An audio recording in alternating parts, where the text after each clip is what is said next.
Okay, team, today I want to talk about why men are going their own way. Why a lot of men are abandoning their families or abandoning trying to date or relationships. Why community is failing and patriotism or shared social bonds are getting destroyed. It comes down to ownership. Now, I might be canceled for this video, but hear me out. If a man doesn't feel ownership in the land, in his family, in his tribe or village, he will not be inspired to accept responsibility for that thing. For instance, if I was starting a business and I wanted someone to be an A player for me, someone to be high up in the business, to be a great leader, to really help the business flourish, what would I do? I would give them a ownership role. I would give them a share of the company. Right? It's the same thing in society. If you want participants, really good citizens, if you want men to overcome their lower nature and rise to truly masculine and beautiful men and leaders, you need to give them ownership, or else they're going to say fuck it. So the main impulse within most men is towards freedom. We don't want to be tied down to all of these obligations and responsibilities to our village, to the nation, to our job, to our family. Like, we just want to wander freely, right? A lot of men do. And society and cultures in the ancient world coped with this will towards freedom within men by offering them ownership, by offering them authority. And this ownership is what created citizens. And this is really important. This is what my last video is about. Bear with me if you're feeling triggered. Citizenship is when you own a long-term stake within a larger project, right? So let's say you're in a village, okay? And you own a piece of land in that village. And your kids are probably going to inherit that piece of land. And on top of that, you feel like you have great ownership of your family. You're more of the patriarch of your family. Therefore, how are you going to treat your family and how are you going to treat the land? A lot of modern people would be like, oh, he's going to abuse them and all these things. It's like, no, that's the exception to the rule. The main rule would be you would try to see that whole thing flourish. A father generally wants to see the best for their kids. A father who owns the land is going to pass it down generations, wants to see the best of that land, is probably going to build it up in some way. And on top of that, you are going to want the best for your community. You're going to go and participate in governance. You're going to try to be a good citizen to your neighbors. You're going to build community and build relationships because it's meaningful to you, because you have a long-term stake in the whole, right? When you take away the man's role at the head of the family, or you take away the man's role in terms of private land ownership, right? You take away his sense of having a long-term stake in something. Therefore, his nurturing, he doesn't feel inspired to take responsibility for it because it has less meaning for him, okay? Now, I'm not trying to advocate for, maybe outdated and roles of masculinity. I'm just trying to paint a picture of human nature for people out there, is that when people feel like they have ownership in something, they're going to take responsibility in that thing because it has meaning for them. And let's talk about this politically and geopolitically in terms of democracy versus monarchy. Man, we're going heretical in this video, aren't we? Drop a like if you like this kind of content. So the Middle Ages saw a lot of monarchies, kingdoms, and aristocracies, right? And there's been a massive wave of propaganda in the past 100 years from liberal democracy saying that the Middle Ages were all dark and kings were these conniving, greedy, fat fools who were just in it for themselves. And this is not true.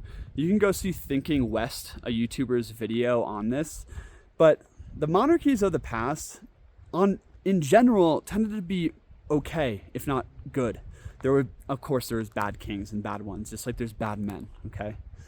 But in that, the patriarch, the monarch, the king, he feels ownership for his entire kingdom, meaning that he is thinking generations ahead ahead because he wants his kingdom to thrive. He's not going to overtax the peasants because he wants them to be more productive, to have better lives, so they multiply and increase the will to power of the entire kingdom. You see, the main instinct of life is to increase the feeling of power in life. And this is a very Nietzschean philosophy. And the feeling of power has nothing to do with control.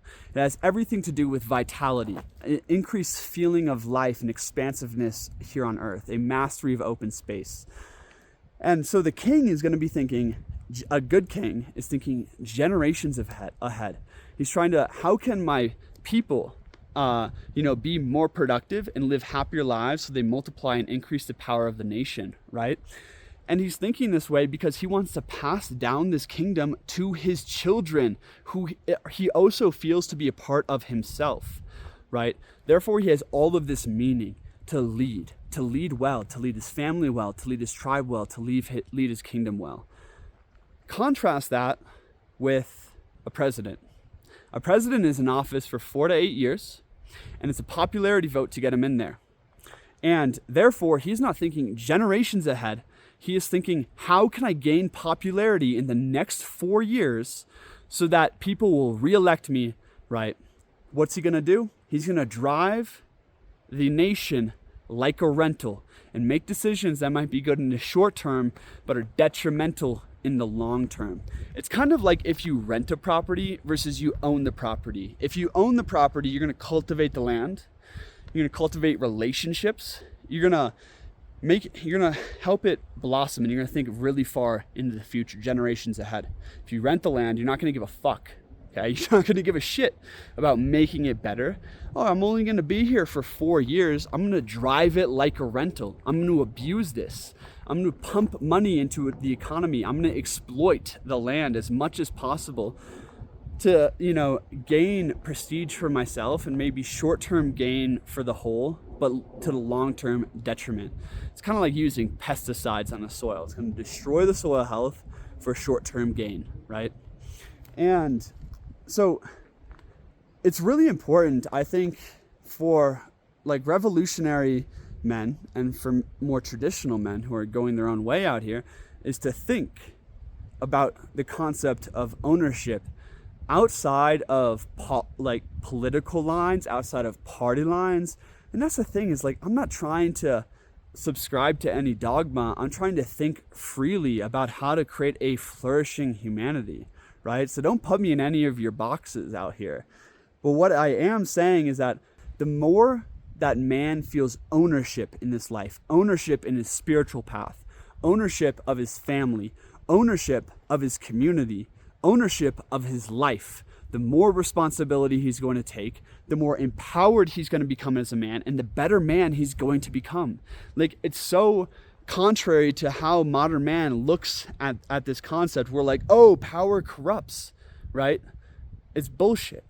We need ownership in order to feel inspired to overcome ourselves, to live for something larger. And the more that feminism rises to like put man in his place, and the more that the world makes it harder and harder to own land, and the more that the world alienates us from shared social bonds and feeling like we have a stake in the future of our village and our tribe and our nation, we're just going to go our own way. And like, a lot of men are going to fall into their lowest nature, their most petty nature, because they don't have the meaning to overcome themselves for a larger project. And this is tragic. So it really comes down to ownership. A lot of people talk about this, and it sounds bad. The man should own his family. In a sense, he should. Like he should lead as a wise and loving father, take his wife's input and her wants and needs into account like any good leader would. This is a round table. But at the end of the day, you got to feel like you have authority, that you are the leader, right? That you have a say in your government, that you have a say in your family, that you have a stake in your community. A little passionate rant there out in the forest, huh? Sometimes I go off. My name's Christian.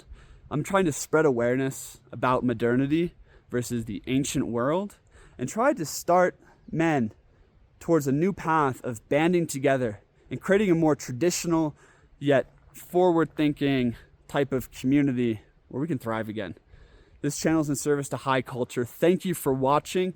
You can click the link in the description below if you want to talk to me one-on-one or join my men's community where we have accountability circles, we have philosophy circles, and it's so much fun going deep with other brothers like yourself. So come talk to me one-on-one if that interests you. If not, go watch this video about citizenship. I'll see you over there. Peace.